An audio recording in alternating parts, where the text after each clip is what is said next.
All right, let's dive into an idea that's, well, pretty counterintuitive. We're going to talk about the idea that real strength in any kind of conflict doesn't actually come from arguing your point. It comes from strategic silence. Just think about that for a second. I mean, we're all taught to stand up for ourselves, to make our case, right? But what if the single most powerful thing you could do is to just not engage? What if that's the real secret to holding on to your peace and your power? You know that feeling, that gut instinct to jump in, to clarify, to defend what you did or said? Well, what if that very instinct is actually a form of self-sabotage? Because every time you rush to explain yourself, you're basically handing the other person the controls to your own emotional state. Okay, so let's get into why this is such a big deal. That urge we all feel to defend ourselves, it's not just some bad habit. It's actually a very cleverly disguised trap. See, we go into these situations thinking we're building a bridge, right? We think, if I can just explain it, they'll understand. But what's really happening is that we're inviting them to judge us. We're stepping onto their home turf and playing a game by their rules. And once you're in that arena, it's a frustrating, never-ending game. The goalposts just keep moving. You give one explanation, they find a new problem with it. You offer another, and they poke a hole in that one. You get stuck in this loop where you can never really win because they're the ones who decide what winning even looks like.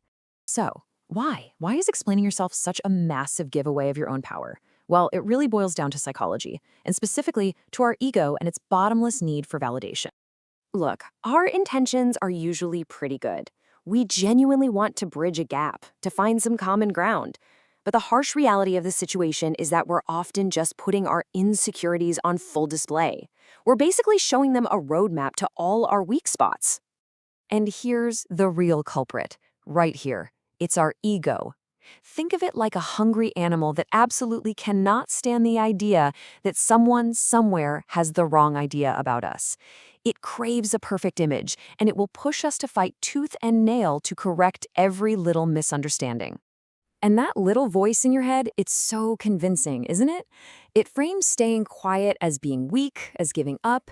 It tells you that the only way to come out on top is to use more words to keep fighting. But it's a lie, and it's a lie that keeps us tangled up in conflicts that just don't matter.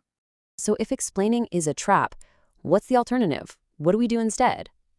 The answer is all about mastering the art of silence. And it's probably not what you're thinking. We have to completely reframe what silence even means. It's not about surrendering. It's not about having nothing to say. It's about having a core so strong and centered that you don't need to prove yourself with noise. Now that is the ultimate power move. I love this image. Just picture it for a second. A massive storm is raging. The wind is howling. Chaos is everywhere. But the trunk of this huge old tree is just solid. It's completely unmoved. The storm basically wears itself out trying to fight something that refuses to fight back. That's you when you choose silence. Or think about it this way. A mountain doesn't get into an argument with the wind, right? It has absolutely nothing to prove. Its strength is just in its very being, its stillness. That's the kind of quiet, immovable power we're talking about. And this is how it actually works on a practical level. Your words are the fuel for the fire. Every single time you respond, every defense you offer, you're just throwing another log on. But when you stop giving it that fuel, the fire has no choice. It just flickers out on its own. Okay, so we get the what, be silent. But the how, that's the tricky part, isn't it? Especially in the heat of the moment when your emotions are running high. So let's talk about how to actually practice this kind of powerful restraint. Let's look at this chart. It really shows the difference between that knee-jerk, weak reaction and a strong, deliberate response. So when you're accused, the reflex is to argue back with words. The master's move, answer with your actions. When you're angered, the reflex is to lash out. The stronger choice, stay silent to protect your own peace. So here it is, your new game plan. 3 simple steps. Number 1, let falsehoods die. Stop giving them power by fighting them. 2, let your actions speak for you.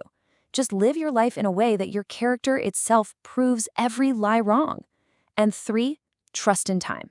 Seriously, the truth has a funny way of coming out all on its own, usually without any help from us.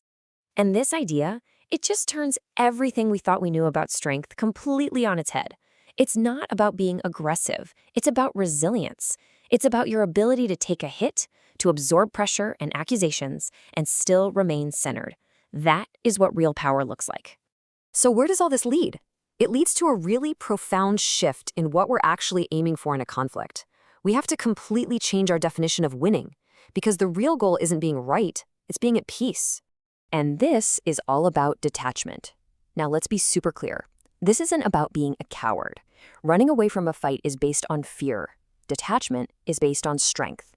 It's about looking at a battle and calmly realizing that your inner peace is way more valuable than anything you could possibly gain by winning that fight. And that, right there, is where true confidence comes from. Look, anybody can start a fight. Anyone can lash out. Real confidence is knowing you have the words, you have the power to win, but you make the conscious choice to protect your own tranquility instead.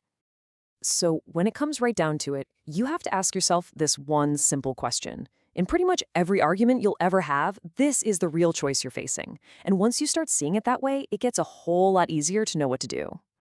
Just let that one sink in for a second. It really says it all, doesn't it? Sometimes the biggest victory you'll ever have isn't in the fight itself, but in having the wisdom to know when it's time to just turn around and walk away. So, I'm going to leave you with a question to think about for yourself. Right now, in your own life, what argument, what conflict, what desperate need to be understood is costing you your peace? And what do you think would happen if you just decided it wasn't worth it anymore?